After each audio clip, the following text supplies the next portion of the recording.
আসসালামু আলাইকুম প্রিয় দর্শক, আশা করি আল্লাহর রহমতে সবাই সহি সালামতে ভালো আছেন। আমি আজকে বানাবো ক্যারামেল পুডিং। অনেক সময় দেখা যায় পুডিং বানানোর পরে পুডিং থেকে ডিমের গন্ধ থেকে যায় বা পুডিংটা খুব সহজভাবে হয় না। তাই আমি আজকে খুব সহজভাবে পুডিংয়ের রেসিপিটা দেখানোর চেষ্টা করছি। চুলাতে আপনারা কীভাবে সহজভাবে পুডিং রেসিপিটা বানাবেন ডিমের গন্ধ ছাড়া পারফেক্টভাবে, আশা করি সাথে থাকবেন এবং পুরো রেসিপিটা দেখবেন। তাহলে চলুন রেসিপিটা দেখে নিই।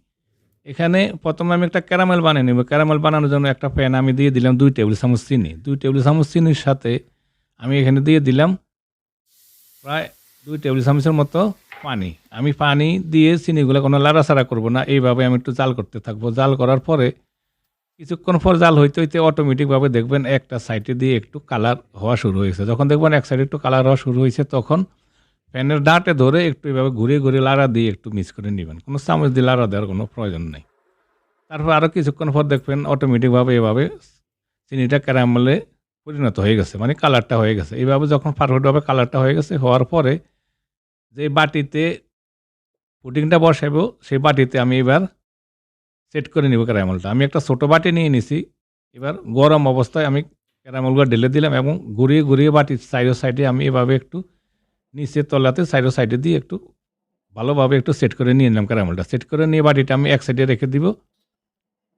এক সাইডে রেখে দিয়ে আমি এবার অন্য কাম করে নিব। পুডিং বানানোর জন্য এখানে আমি একটা বাইরেক্সে নিয়ে নিলাম ৩টা বড় সাইজের ডিম। প্রথমে একটা উইস্ক দিয়ে আমি ডিমগুলো একটু মিক্স করে নিব। আপনারা এটা ছোট ইলেকট্রিক মিক্সার দিয়ে করে নিতে পারেন। আমি একটা সহজভাবে দেখানোর চেষ্টা করছি, তাই আমি উইস্ক দিয়ে মিক্স করে নিলাম। আর এখানে আমি 1/3 কাপ চিনি দিয়ে দিছি। আপনারা যদি মিষ্টিটা আরও বেশি খান তাহলে হাফ কাপ দিতে পারেন।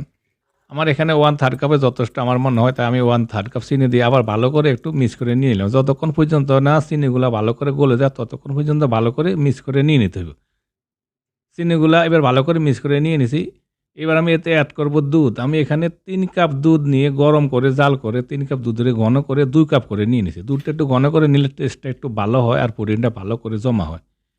তা আমি ৩টা ডিমের সাথে ২ কাপ দুধ দিয়ে দিলাম। ২ কাপ দুধ দেওয়ার পরে আমি এবার দিয়ে দিব ভ্যানিলা এক্সট্রাক্ট।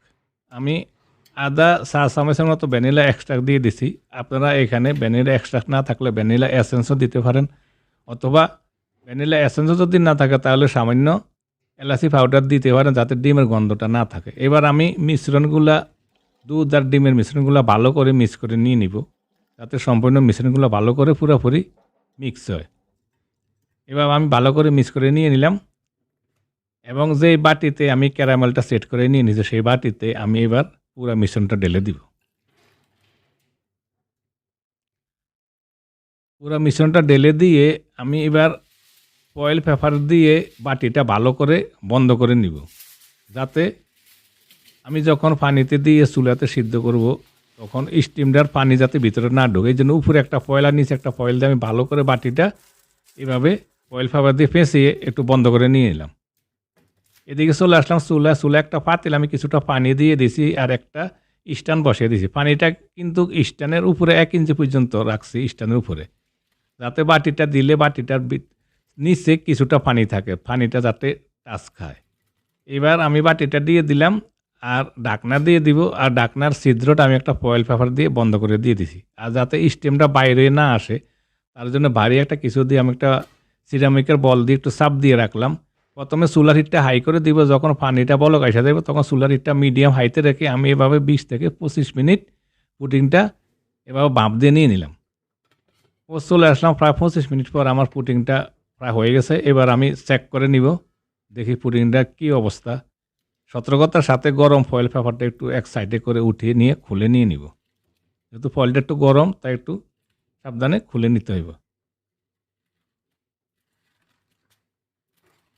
ফয়েলটা উঠে নিলাম, এবার আমি একটু চেক করে নিব কাঠি দিয়ে। কাঠিটা আমার কিন্তু ক্লিন এসে গেছে, তার মানে পুডিংটা আমার অলরেডি অলমোস্ট হয়ে গেছে। এবার আমি ঠান্ডা হওয়ার জন্য রেখে দিব কিছুক্ষণ।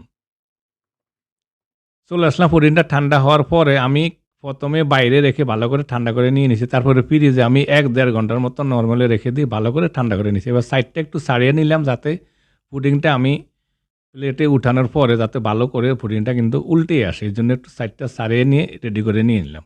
একটু নাড়া দিয়ে দিলা সাইডটা ছাড়িয়ে নিলাম। এবার আমি ছোটো একটা প্লেট নিয়ে নিব। ছোটো একটা প্লেট নিয়ে আমি পুডিংটা প্লেটে ঢেলে নিব। ঢেলে নিয়ে নিলাম পুডিংটা। দেখুন পুডিংয়ের কিন্তু ক্যারামেলের কালারটা কিন্তু খুব সুন্দর একটা কালার এসে ক্যারামেলের।